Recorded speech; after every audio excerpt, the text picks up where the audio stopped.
What's up, everybody? Welcome to Leaders of Lifestyle, a podcast all about real estate, sports, and entertainment. Take a deep dive with me into the world of high-end lifestyle and get exposed to the different leaders behind the scenes of it all. So let's get right into it.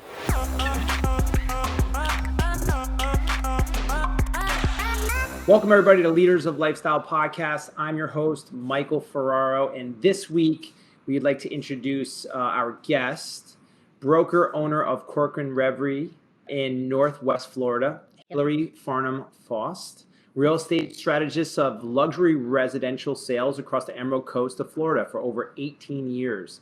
She started her real estate career in the renowned communities of Regatta Bay and Watersound Beach, and Hilary is well-versed in the art of selling real estate. Hilary, thank you so much for being with us. Thank you so much for having me.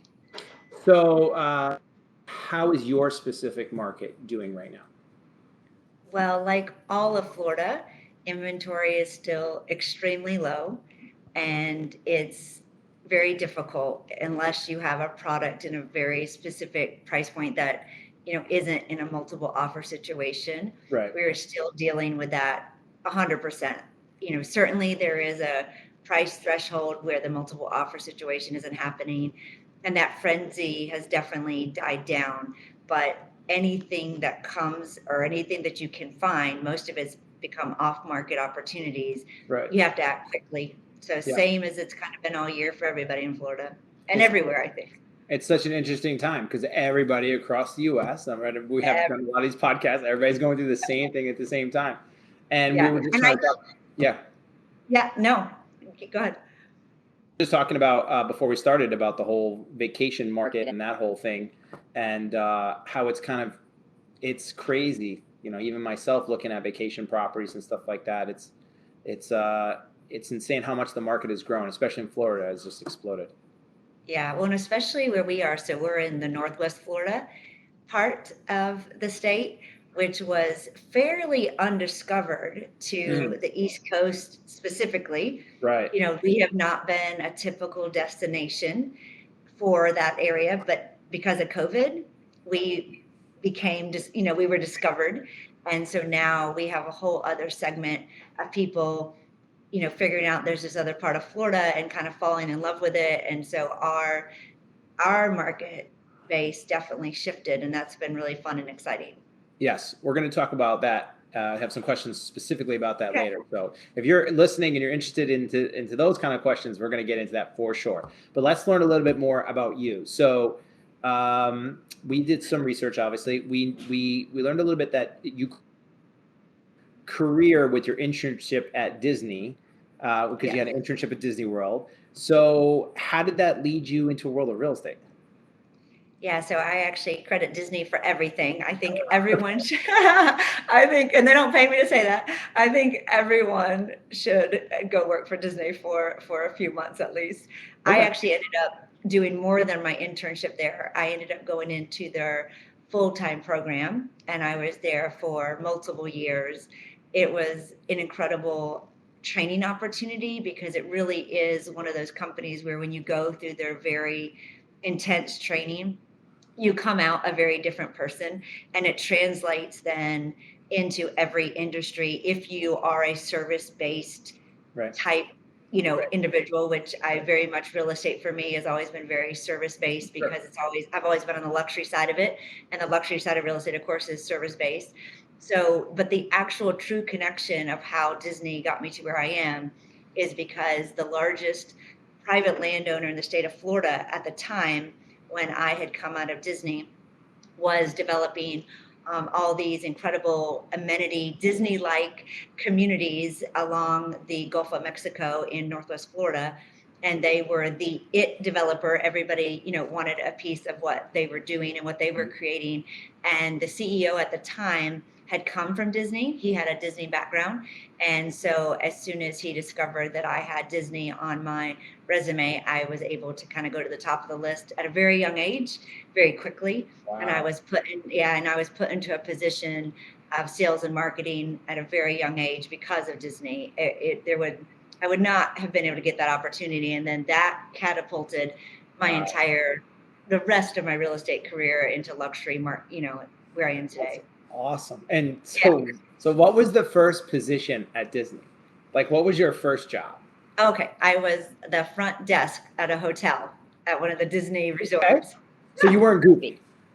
I was not goofy. He's the only one I would have qualified for because I happen to be almost 6 feet tall. I could not have Oh, been a okay. princess. Sadly, you have to be much, much shorter than me. But no, I Got it. didn't get to be goofy. That's awesome. And so you Yeah, started in kind of hospitality I within was. Disney. Okay, Yeah, gotcha. my degree was actually in, business hospitality, and I was pursuing, that path in life.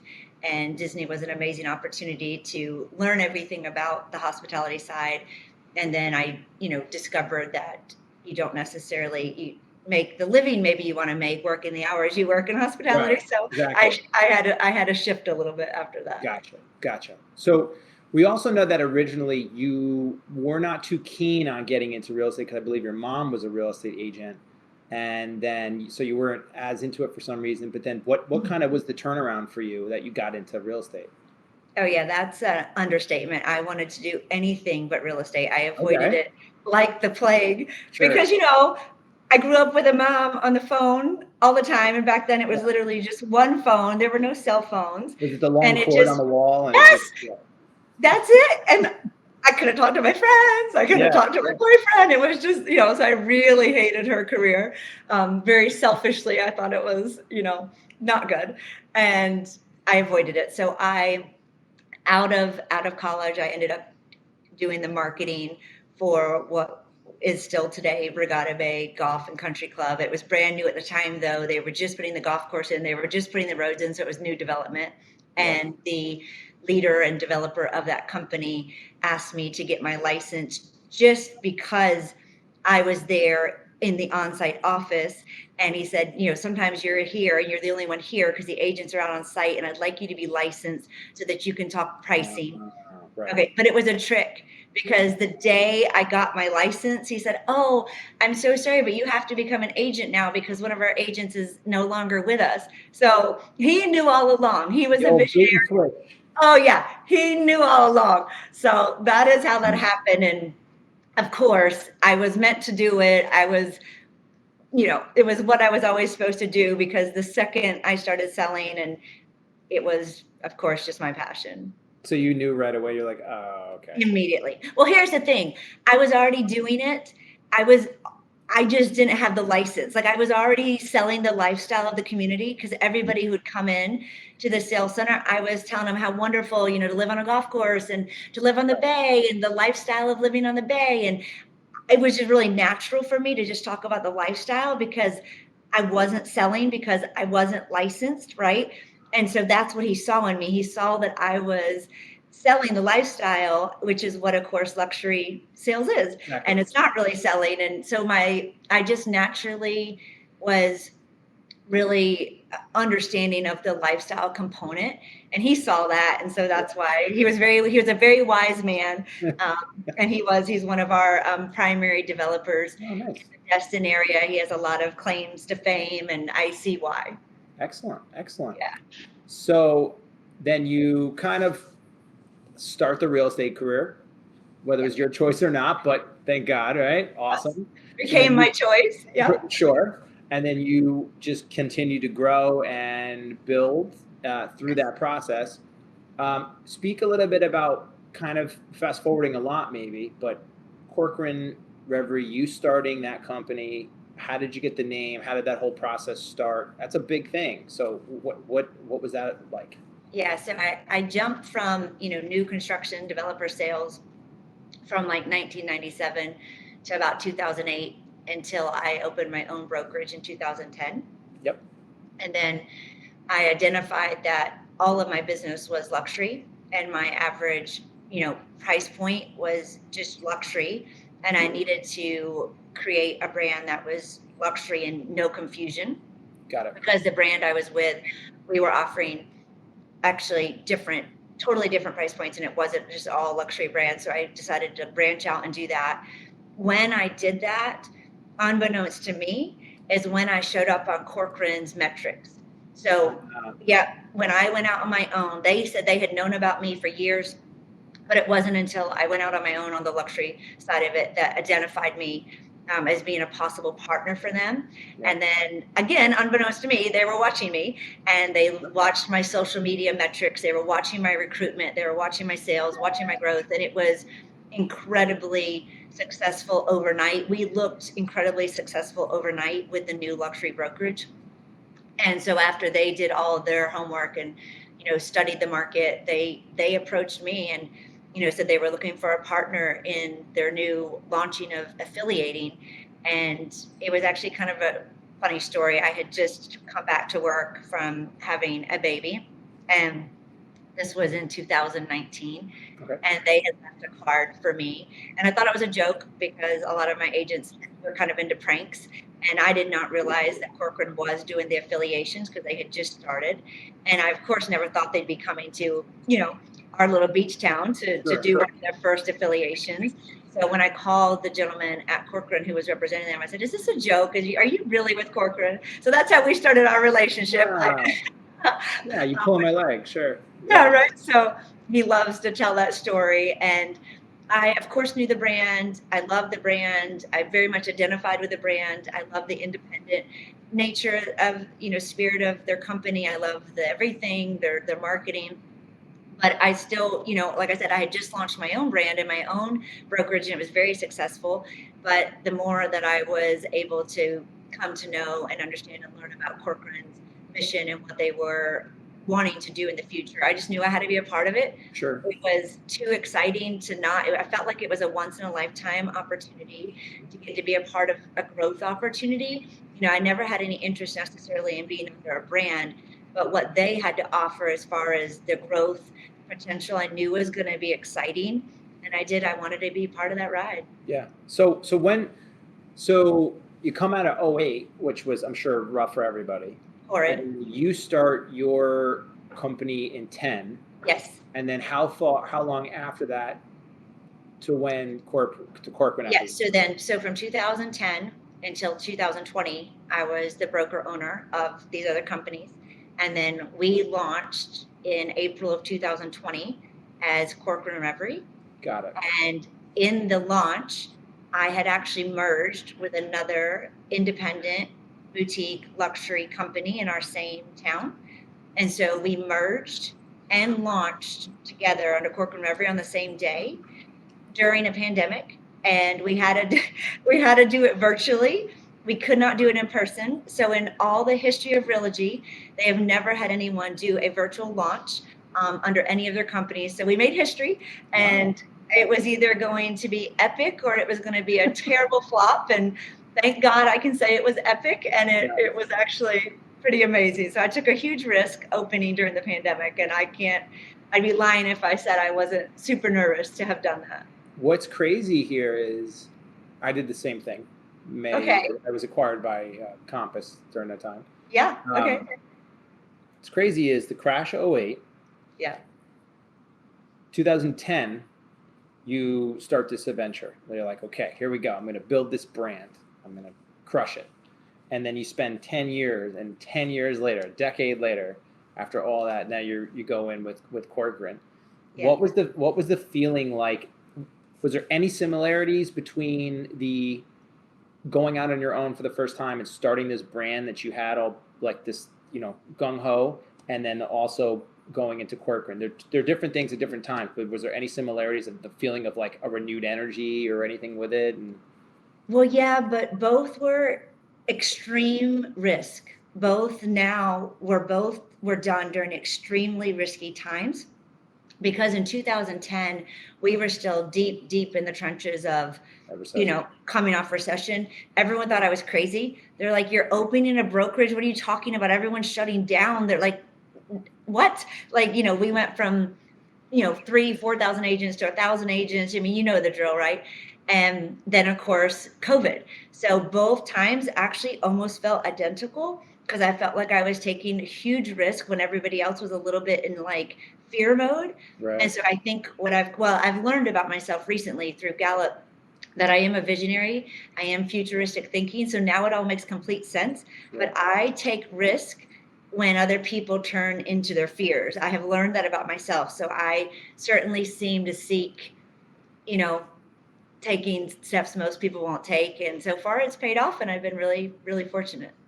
So, I mean, I could resonate so much with that. And I think there's a lot of people who are in our business where, first of all, to be in our business and be a commission only person, that's one thing. And then throw yourself into that business and then be successful. And that's, I'm going to add another backpack to that of weight and basically say, I'm going to open up this business and I'm going to take all the responsibility. I'm going to have all the, insurances, and I'll take, all the different stuff. When you started the business in 2010, and just talking about that, because that was probably, even although the pandemic opening up was a risk, right? Nobody knew what was going to happen. Right. That 2010 of opening it, was it pure like, we're just going to go for this? Or was it like, well, you know what, I think I can start this thing and I'm going to bring over X amount of agents with me, so I'm going to be pretty good? Or were you like, hey, I have to be on my own, I cannot be underneath anybody, and I got to have my own brand and that kind of thing? Like, what was that like that driving feeling that like, that's the reason I got to do this? I just had a driving force within me that I knew I wanted to actually help other agents. It was always coming from a place of wanting to mentor. I had already reached the place in my career where I knew I could offer agents, and already was offering agents at the company I was currently at, a lot of mentorship.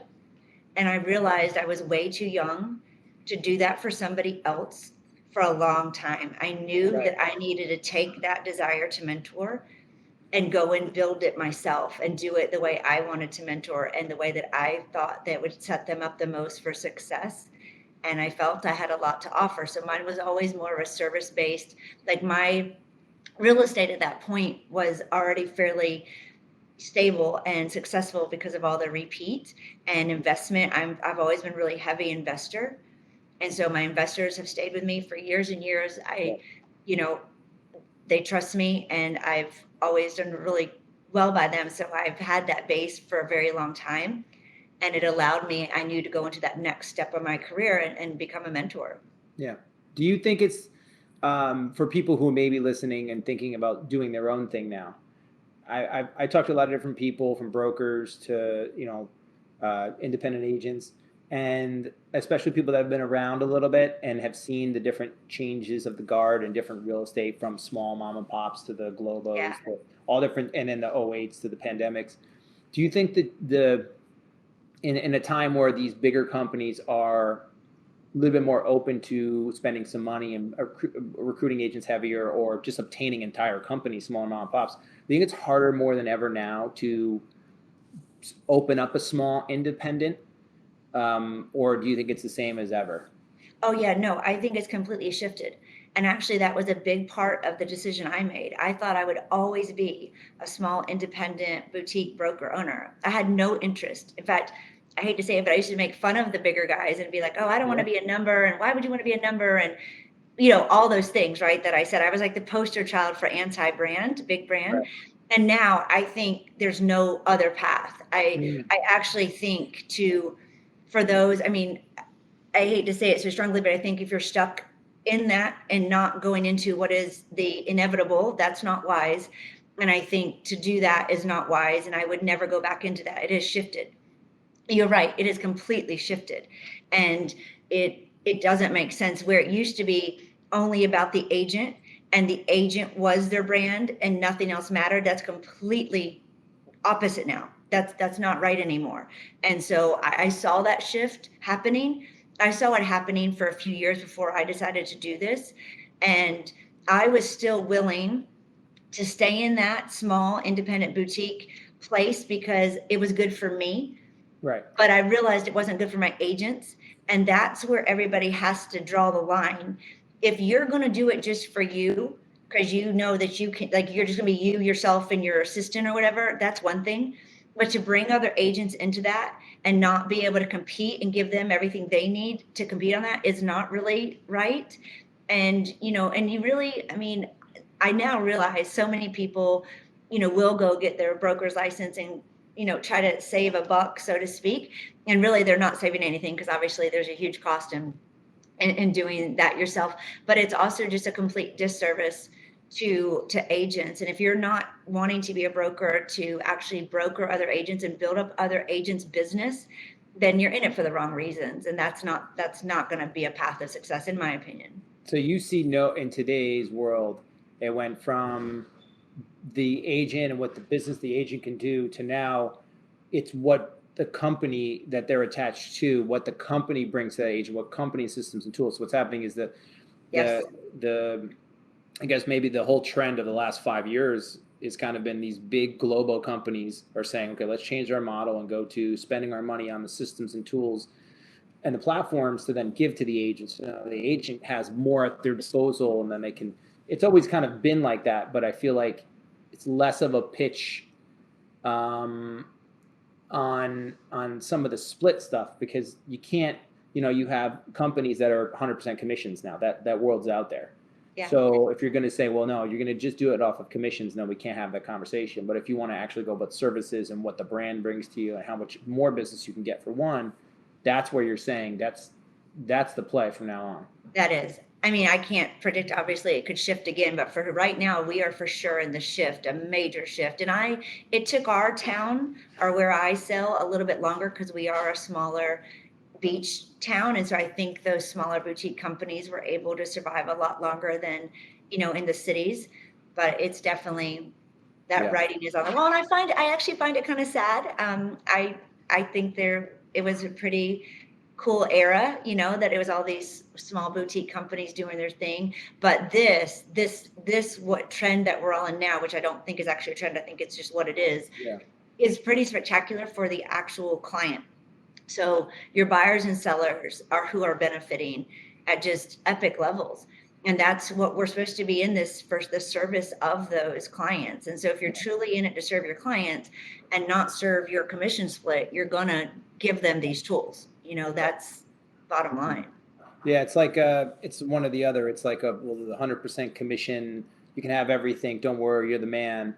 But you just have a service fee that you're going to pay this virtual company. Versus, no, you're going to be on this split. It's going to be not a 90% or 100% split. Right. But look, your company is here to support you. You get all these systems and tools. You get the great people around you. We have a big reach, and you have these great platforms. And it's kind of like which one benefits you more, and depending on what kind of business you're doing. If you go look at the real trends, you look at the top 25 agents in each market with small team, independent team, big team, and doesn't matter what market you're in around the United States, you don't really see small independents anymore. No, not at all. Maybe a couple of boutiques in like Malibu or something like that. Yeah, there's like a one-off here and there, but yeah, that's right. All you have to do is look at all the statistics are just black and white. Yeah. It's pretty crazy, actually. Yeah, I think it's exciting though. I mean, I think it's an exciting time to be in real estate. I think it's especially like for our agents, and we're getting to be a part of something that is just this, such fast growing, our network's growing literally every single day. And it's exciting. Yeah. I do have a prediction that I do think, because anytime you have these shifts, there's always something that grows out. Like what grew out of the 2008, the downward spiral of the big companies that had to do a lot of layoffs because there's just too much for the bulk to hang on, came the 100% commission business, because a lot of that was like, no, we as a company, we can't offer you anything, but the agents still wanted to work. And people feel like, well, I can make a 6% on everybody if I do 1 million agents all over the place. So is that, I think if you're switching back to the big companies again, and now they're like, no, we have the money now. Now we know what you need. Now we need to support you. I think added that might be some blend of that. I kind of feel like there's going to be, I don't really know what it is. We've talked about it in my little group. We don't know. It might go somewhere, but we'll see. Well, I'm glad that you made the jump, and I'm glad you've been so successful, and I'm glad you're enjoying it. I want to pivot and talk a little bit about, so you work with high-end clientele, and you work with high-end real estate. How do you find working with that level of high, like when you're working with a high-end client, they have not different needs, but do you feel it's different for you than it is a regular agent's working on a regular home? Is it a little different for you?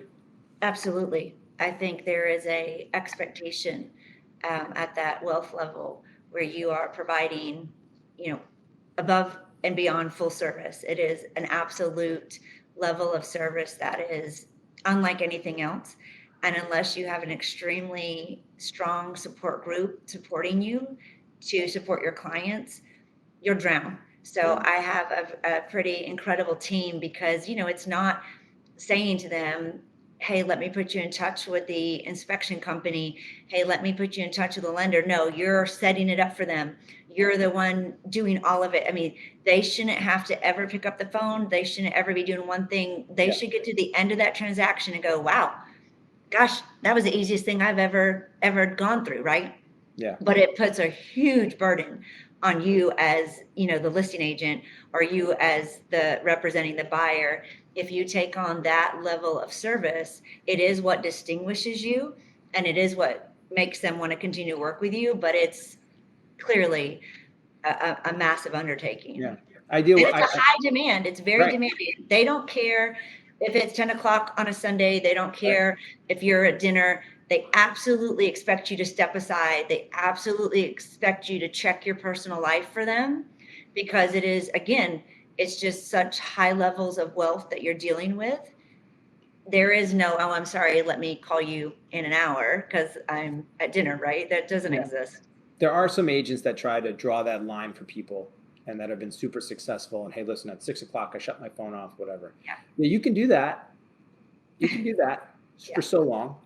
And maybe you've built a book of business that's been successful at a certain point. But the way that the clientele and the high end work today is they work on their phone just like you. They send a text just like you.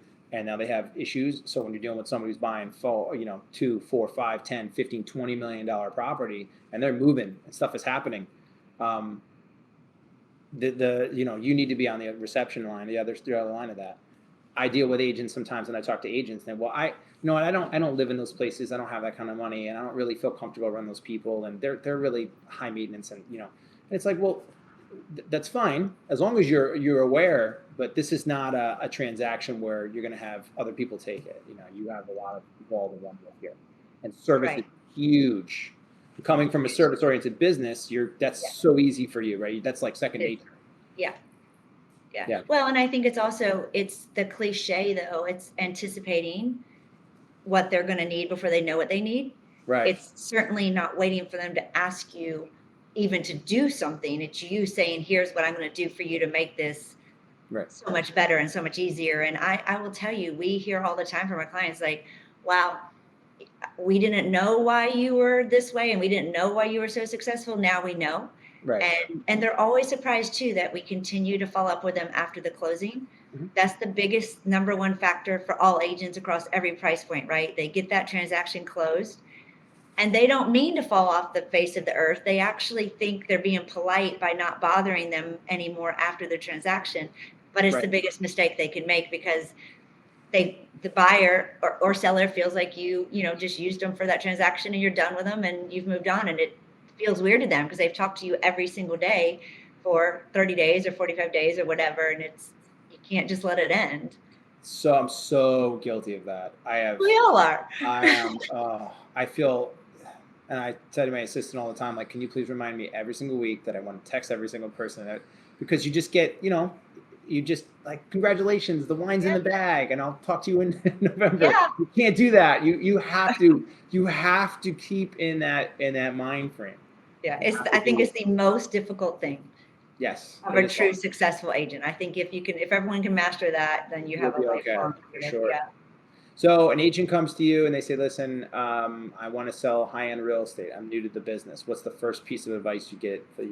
It could be a young agent, could be an experienced agent, but they want to sell luxury real estate like you. What do you give them as advice? Well, I'm probably a little bit of a dream crusher.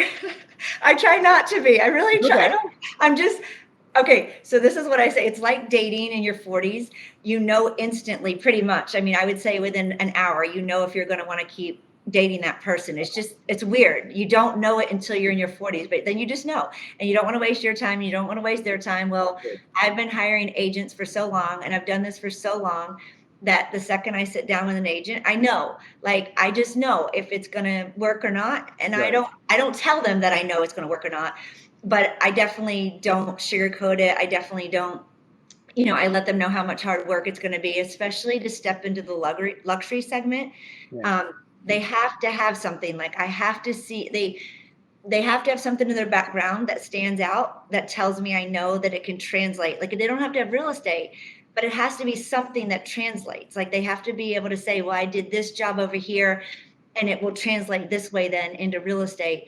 Yeah. If that's the biggest thing, is that they have to be willing to put in the mentoring. They have to be willing to be mentored and coached, because luxury is a whole other thing, because you not only have to learn the real estate, you have to learn the language, right? You have to understand 1031, you have to understand reverse 1031, you have to understand tax gains and tax losses, and you have to understand their language or they're going to eat you alive.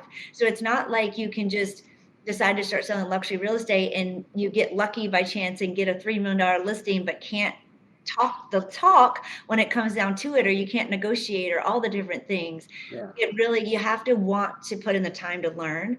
I tell everybody, it's like if you went to try to become a lawyer and the first day you started, you went and tried to, go to court, it would fail miserably. So real estate's the same. Yeah. There's a mixture of, are you talking to me now that you want to be a luxury real estate agent as a person who wants to know where the luxury people are to get new clients? Or are you talking about how to be a successful luxury agent? Because those are two totally different things. I can show you where the clients are. I can give you the phone numbers. That's not really going to help you. Maybe you get lucky. But if you're not an expert and practicing how to be an expert, because your client is an expert in their field, and that's why they can afford what they can afford. So they only deal with the best of what they do. So they only want to deal with the best in their home too. Yeah. So it's the same kind of thing, right? That's it. And you have to go all in. I find that a lot of new agents are not necessarily willing to give up their day job, so to speak. Yeah. And I think the only path to success is you have to go all in. You have to take the risk. You have to be really uncomfortable in every way and go to just that full, like you said, commission-only sales. Because if you're still getting a paycheck, you're never going to have enough fear behind you to propel you to work 24/7 to be successful. I've never seen it work unless there was just pure all in. Right.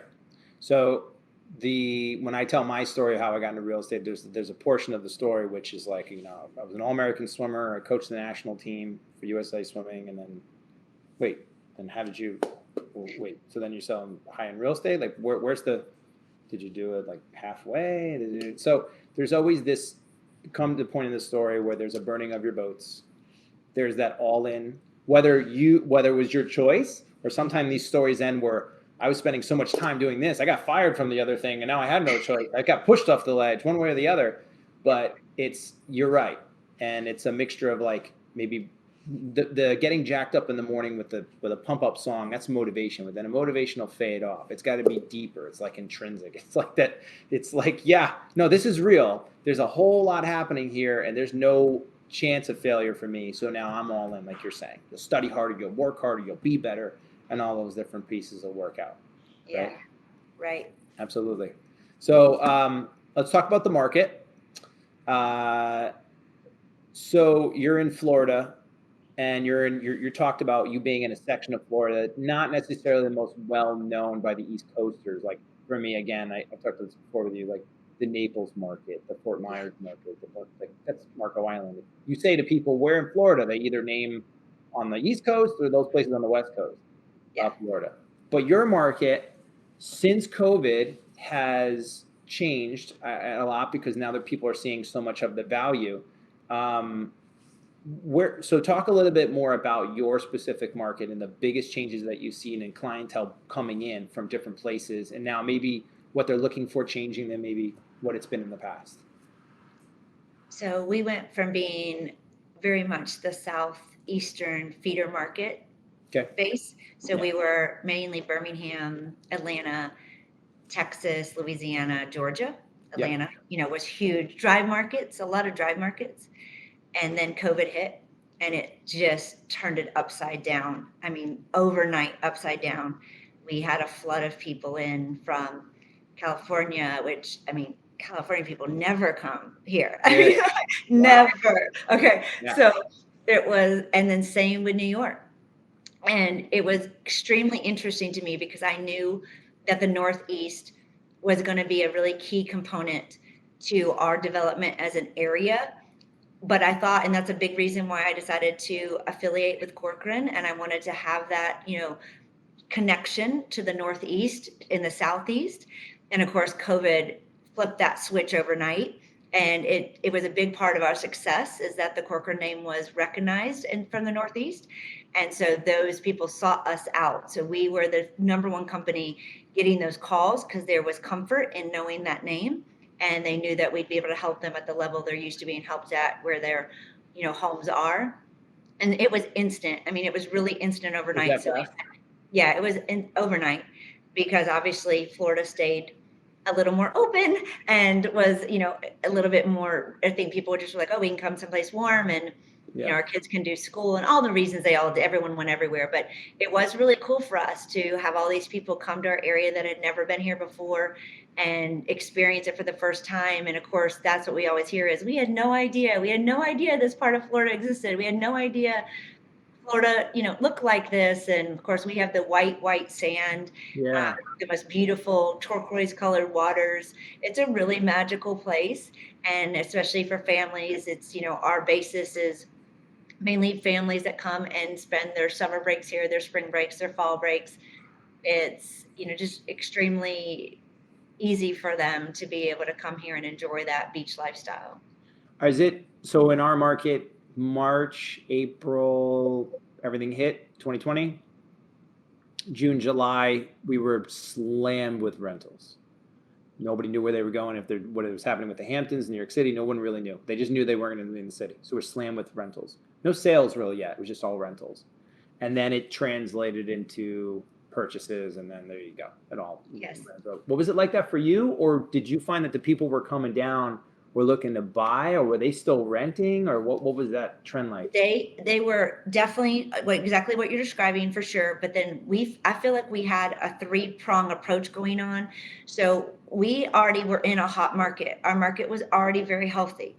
And so everybody in the beginning of 2020 that were hoping the market was going to cool down, who had been on the sidelines, who had not bought their second home yet, realized they needed to get that second home. They were regretting that they hadn't bought the second home already because they didn't have their second home to go quarantine at.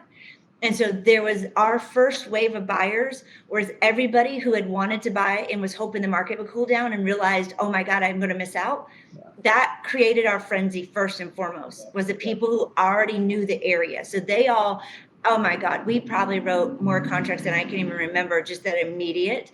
Right. And then it came the people who live here full time. So we don't have a lot of full-time residents, but overnight our full-time residents realized they wanted to be on the lake. They wanted to get on the bay. They needed to get on the water. They needed to get a house with a pool. They needed a house with fence. They needed a bigger house because they thought they were going to be maybe stuck, for however long, and their kids were going to be doing school from home for the next year. And their houses were all very small, very fast overnight mentally.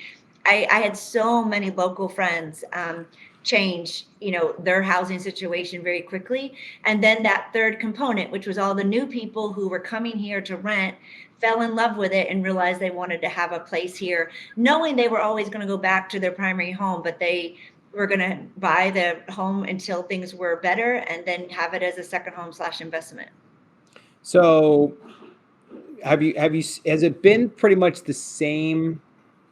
So you're saying was it mainly secondary home before, and Yes. It's still secondary home, or are you seeing more full-time residents More full-time now than ever? Yeah, more full-time. I mean, it's still second home is always going to be the bigger percentage, but more full-time. We've never seen so much of primary. I mean, our schools, the enrollments, like obviously way up. Everything from a primary has just, I don't know what the percentage is, but it's got to be pretty staggering.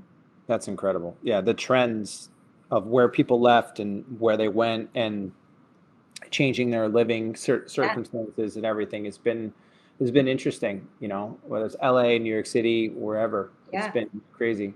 It's been the biggest shift, I think, in the history of real estate. It's how cool that we all get to be a part of it.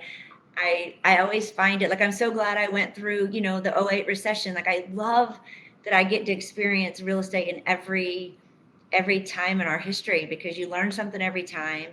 You realize it's just the most interesting career possible, and it always plays an integral role in history. I mean, real estate's always in the middle of it all, right?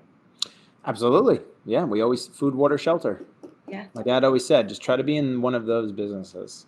All Yeah. right. It's amazing advice. Right. It's the best advice. So just as we kind of wrap up, I have a couple of questions. I'm just interested to know your opinion on it. So this pandemic has shown a lot that I think it's healthier real estate market than people thought. They thought that this thing was a bubble, but there was no bubble. There's nothing. This was pretty sturdy financially. These mortgages and these loans and any defaults that would happen are pretty sturdy. There's a moratorium on basically all the extension on all the loans and everything. Where do you see this real estate boom going? Do you feel that we have eventually a slowing down, a plateauing? Will it keep going up? What do you predict here? So it is so hard to predict these things. I know it's a loaded question. I know. I know, and I swear every time I do, I feel like I'm jinxing myself. Like whenever I say the opposite's going to happen, Yeah. but I don't even want to say it out loud. So obviously, based on the low inventory, and here's the thing that everyone doesn't realize: low inventory isn't just so like we have a month and 3 weeks right now of inventory, but like 3 or 4 weeks of that is BS inventory. It's people just overpriced, like even more overpriced. Right. So the real inventory is like nothing. So for us to ever even get back to a healthy 6 or 7 months of inventory, I think that's going to take us at least, I feel like at least another year to 2 plus to even get, some level of healthy inventory. I mean, interest rates obviously are going to continue to stay really attractive. So I think the only thing maybe that starts to factor in, I mean, I think inflation is becoming a factor right now. And so that's the one piece of this that is just hard to predict. But at this point, I don't see any catalyst, especially here in Florida, for us to see any end in sight. The frenzy part, yes, that is already over. But just this extremely appreciating assets still, I mean, it's still going up. That's the thing too. We haven't even we're not even plateauing or anything. Like it's just still going up. And every time you think it's a record sale, it gets beaten. That's right. And you're seeing it all over the place. So it's interesting. Like if one of the advice is, and I'm sure you give the same thing, is if you have somebody who is coming into a secondary market, and we get this especially from people who don't really pay attention, they're just going off of gut. Like, well, I'm just going to hold on to my money and the real estate market will burst. Well, okay, what'll happen is your interest rate will go up. Any money that you want to borrow will go up. The real estate market will plateau. It's not going to dive down, and it's a large cruise ship. That's how real estate churns. It's not a speedboat. It's not stock market. It's going straight down tomorrow. It ain't going to happen. No. So they buy it now because it's only going to go up, right? They're all hoping and living for another 08, and there's not a catalyst for that. No, there's just not.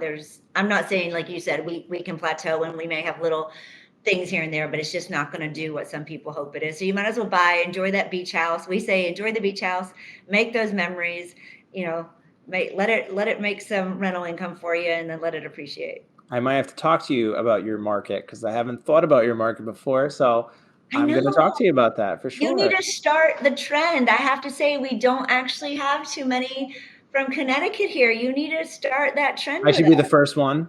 You should. And then we can do a podcast about you being the first one too. That's right. It actually, I mean, here's the thing. We are such a healthy area for people to invest in those vacation homes because our feeder markets are huge. So being able to drive to your destination is massive because even if the market ever does shift, there is always the thing of, hey, we're still going to put the kids in the car and drive to the beach and share the house with 2 families and go to the grocery store and buy groceries. So it's one of the more safe investments. I invest in it. I have rental homes and I've been in it in the recession and not the recession, and they've always performed well. Okay. Well, when this is over, I'll be definitely talking to you about that. But other people should be talking to you about that as well. So where can they learn more about you, get a hold of you? What channels do you want to send them to? Any social media you want to put out there? What would you like to tell people that want to find you? We'd love for you to connect with us. Corcoran Reverie on social media, I think, is the easiest way, Instagram and Facebook. Well, it has been an absolute pleasure having you on. Thank you. And congratulations to all your success and your continuing success. And I'm sure people will be checking you out on your social and on your other platforms and on your website. And if you have any other any other questions for Hilary, you know how to reach her. Check out the website, email her. And thank you again so much for being on. And ladies and gentlemen, thank you so much for being with us, Leaders of Lifestyle Podcast. I'm your host, Michael Ferraro. Until next time.